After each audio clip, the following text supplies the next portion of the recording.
একজন বড় কণ্ঠশিল্পী তিনি বিএনপিকে সমর্থন করেন, এটাই তো অনেক বড়। সবাইকে কি রাস্তায় নেমে রিকশার পাম্প ছাড়তে হবে নাকি? এটা কি ধরনের কথা?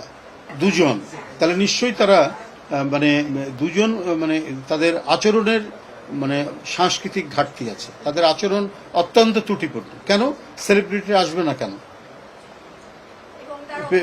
পৃথিবীর অন্য কোনো দেশে দৃষ্টান্ত নেই?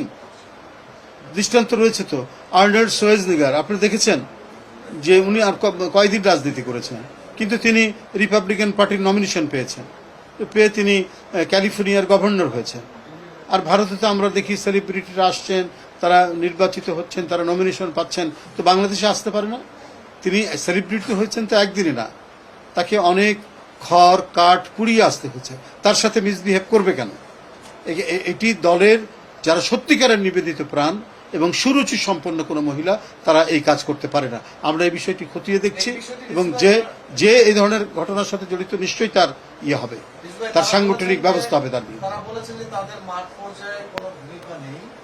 আরে ভাই, সবাই কি মাঠ পর্যায়ের ভূমিকা থাকে? কিন্তু একজন বড় শিল্পী, একজন আর্টিস্ট, একজন সে যদি বিএনপিকে এবং বিএনপির আন্দোলন, বিএনপির যে অবজেক্টিভ গণতন্ত্র ফেরানো, তার পক্ষে যদি থাকে, এটা তো অনেক কাজ হয়। অনেক বিখ্যাত অধ্যাপক ইমাজউদ্দিন স্যার কি তিনি রাস্তায় দাঁড়িয়ে মিছিল করতেন? তা তো করতেন না, কিন্তু উনি বিএনপিকে সমর্থন করতেন, এটা দেশবাসী জানে। এটা আমাদের অনেক কাজ হতো। একজন বড় কণ্ঠশিল্পী তিনি বিএনপিকে সমর্থন করেন, এটাই তো অনেক বড়। সবাইকে কি রাস্তায় নেমে রিকশার পাম্প ছাড়তে হবে নাকি? এটা কি ধরনের কথা?